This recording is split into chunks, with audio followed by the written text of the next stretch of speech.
I can give you a bit of disturbing report that from brass, I hear military men have been stationed. They try to help in a period of chaos, so to speak, because when I got that information, I had to confirm from another. There's a chaotic scene over there. I don't know if by now it has been settled, but about an hour ago, there was a problem in Brass local government area. Note also, in that area, you have the presidential election, which is general. You also have the Bayelsa East senatorial election, and also Brass Nembe federal constituency. Now, that's about Brass. There are instances where we got reports of persons not being recognized or their names not found, as was the case with Chief Timber Silva, the Minister of State Petroleum Resources, where with the backup, he was able to vote. But there are others who will have to wait until tomorrow to perform their civic duties. Now, look at the peculiar one. Yenagoa local government area, 4 wards, that is Ward 4, 6, 8, and 14, 141 units, polling units. The elections have been postponed to tomorrow, and I believe it will start from 8 or 10 o'clock. But that is for certain. Earlier on, the chairman of the Independent National Electoral Commission, Professor Mahmoud Yakubu, announced that. So the INEC here has also pushed out a statement, which we are also following to monitor the elections tomorrow. So that's about that. For the House of Representatives, that was where the problem came up. There was a shortfall in ballot papers. And so that automatically affected the presidential election and the senatorial election in Bayelsa Central Senatorial District. That will be sorted out tomorrow when eligible voters go to the polls to cast their ballot. That's the situation right now in Bayelsa State. But before we let you go, to what extent, do you think all of these developments in Bayelsa State would affect voter enthusiasm, especially as they have to come out again tomorrow? And what assurances are they getting from INEC that everything is going to go smoothly without having any sense of disenfranchisement? I can tell you with all confidence that it will not in any way affect voter enthusiasm. I've seen a display of resilience, determination, doggedness for a people willing to make a difference in these 2023 elections. It will not affect. I'll say that because I've seen instances where there was a protest earlier on at the INEC office. I was there. It was taken live on Arise, exclusive to us, actually. The people still stayed there after tear gas canisters were shot in the air to disperse them. They came back, and later the INEC rec, Dr. Hart, that's his name, Emmanuel Hart, assured them that they should go back and vote, and they left there. Now, this is just a peculiar case. We all know that Bayelsa, going by electoral history, has had pockets of violence. We haven't heard anything yet, and I pray it stays so for today. But talking about the 4 wards in Yenagoa local government area, 4, 6, 8, and 14, I can wager the people will come out in their numbers because they were determined and they were saying they would wait. Whenever it is rectified, they will come and vote. And with good news coming from the Independent National Electoral Commission that the materials are intact, nothing will stop a people determined to perform their civic duties. I tell you, they will come out in their numbers, if not more, to perform their civic duties. I'd like to thank you for your time with Yetime Jordan. We do hope you keep tabs on what's happening in Brass local government when we get back to you. We'll take a moment. When we come back, plenty more ahead.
Dr. Gordon, you're welcome to the Situation Room. How are you? How are you? Massive. I'm good. Yes. Yeah. You're good. I hope you're following what's going on. A lot is going on. A lot. Yes.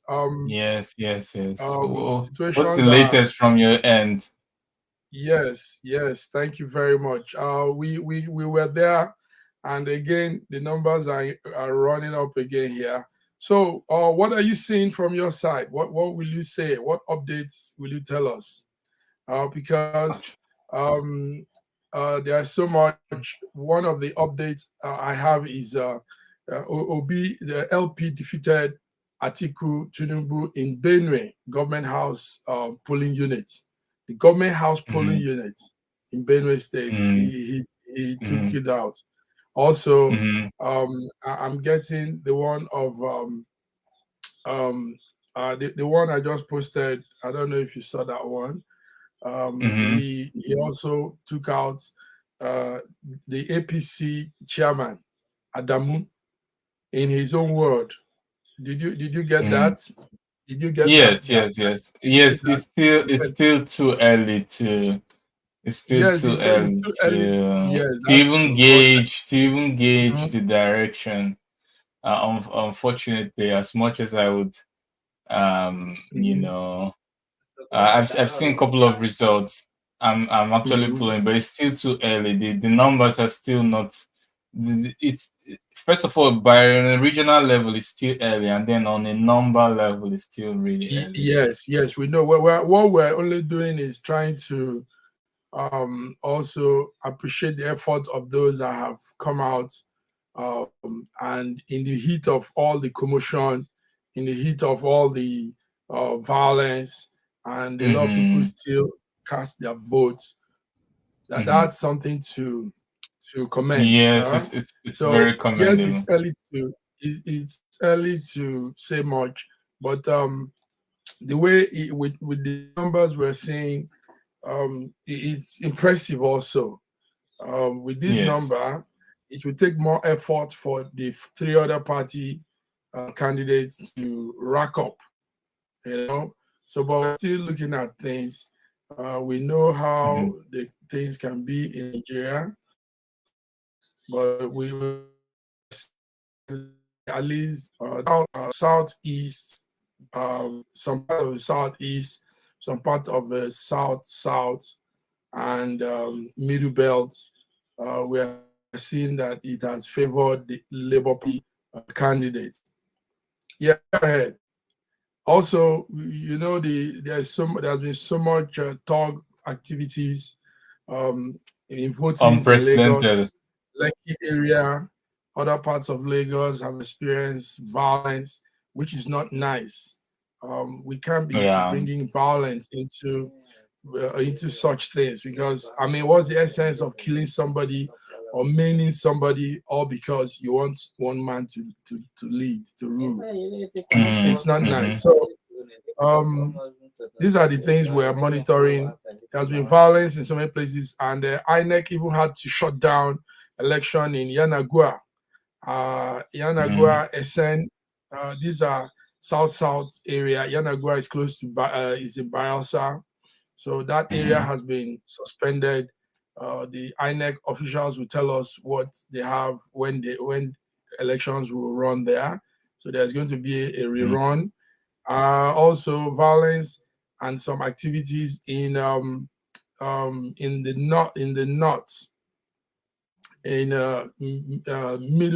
central north. That's Benue. Benue had some violence too, and we saw violence also in Bronu. Bronu had to also shut down. Election was cancelled because voters were attacked as terrorists. Attacked a major community in Bornu. Bornu is northeast of Nigeria. That's Bornu State.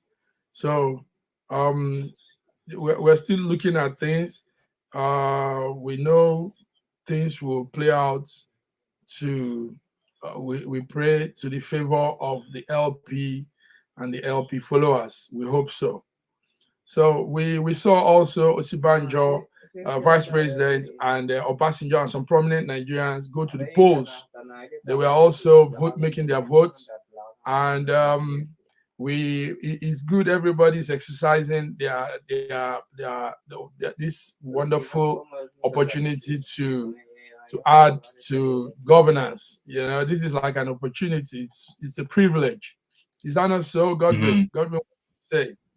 Right. I think it's a great opportunity to see this new bimodal system in force, and the live reports with video evidence going on. But at the same time, I think that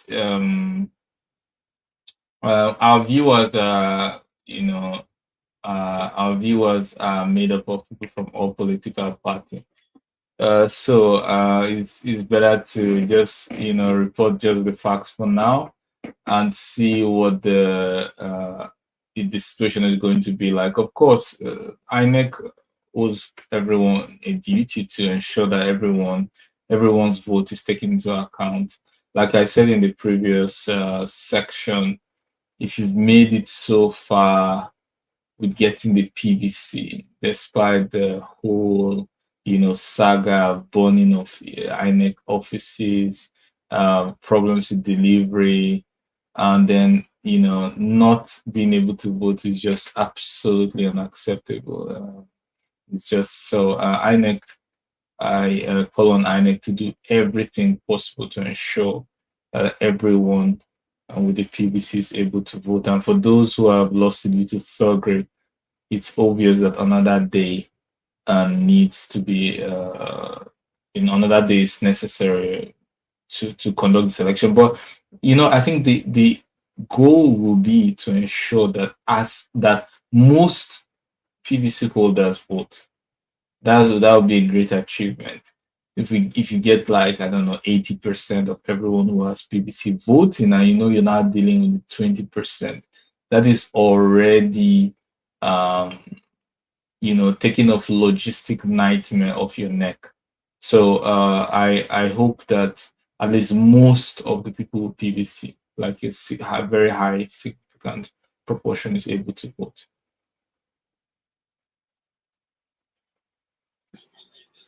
That's a good one. A high level of PVC holders are able to vote. Okay, let's hear more from my partners, and let's see if there are new updates from the central unit. I think announcements are going on, places that will have to that will be rerun, and also. So let's hear what the central unit is saying. Mm-hmm.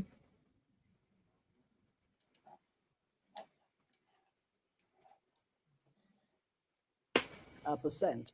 What do you make of that? And I'd also like you to address whether it's a moral question or a legal question, the flashing by the president of his ballot paper after voting. What do you make of all of this? First, the pattern will give credence to the suspicion of voter suppression, because it's not just in this particular 2023 election. If you double down a bit to 2019, you will also see that there were late openings in the southeast and the south-south. So I think that first of all, election audits are supposed to throw up lessons that electoral managers can use to ensure that we don't get into a ritual. The ritual of always going back to the same issues that we're expecting that we will overcome. The conversation around MOUs being entered with the vendors, the NURTW, the maritime folks, and all of that was some kind of assurance. But we did make the call at that time that we are getting into a ritual. The fact that you signed MOU, the ones that were breached in time past, what were the sanctions that followed them? And so it boils down to the fact that we just do these things. But much more importantly is the fact that in good time, logistics is INEC's biggest nightmare. When you now combine it with the Naira crunch, the challenge that of fuel and all of those things, any right-thinking person will have known that we're going to have issues today, and that has played out. And that's why I talked about the issue about overcoming those challenges and ensuring that majority of our citizens have opportunity to vote. You talked about whether it's a legal or moral question. Well, the issue is that election is a law determined thing. Everything is in election is determined by either the Constitution or the Electoral Act. And the challenge is the gap between intentions and implementation.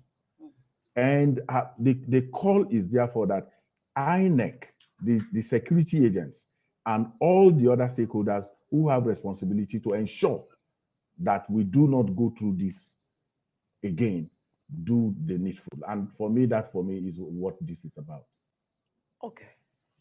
I guess so that's what we have to leave it. Slide. Well, we'd like to thank you for your time, and pretty much later coming up in the next hour, Christian and Adesua, and we'll be.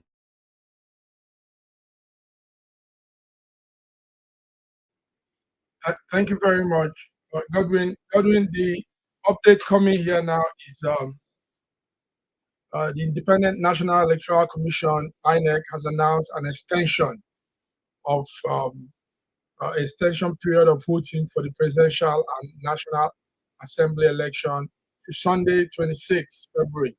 So that's tomorrow. So we will be continuing this. According to the INEC, this was necessitated due to the level of violence experienced and tactical disenfranchisement, late arrival of electoral materials in some states. The affected states where the election process will continue are Lagos, Surulere, Ikate, Okota, Etiosa. That's Lagos. And you have FCT, Abuja, you have Ebonyi, Rivers, Imo State, Anambra, Kanu, Edo, Delta, Kogi, Bayelsa, Enugu, Sokoto, Taraba, Abia, and Ekiti. So we have 16 states that will still continue tomorrow, 26 February, and voting resumes by 8 a.m. Till 12 p.m. Same tomorrow. So INEC is advising staff, stakeholders to continue to adhere to all government and INEC directive and security advisories concerning this election. So our viewers can hear this now. So the election continues tomorrow. We can't give any updates now on the voters, the votes. We can't give any update on the sorting out of ballot papers and everything.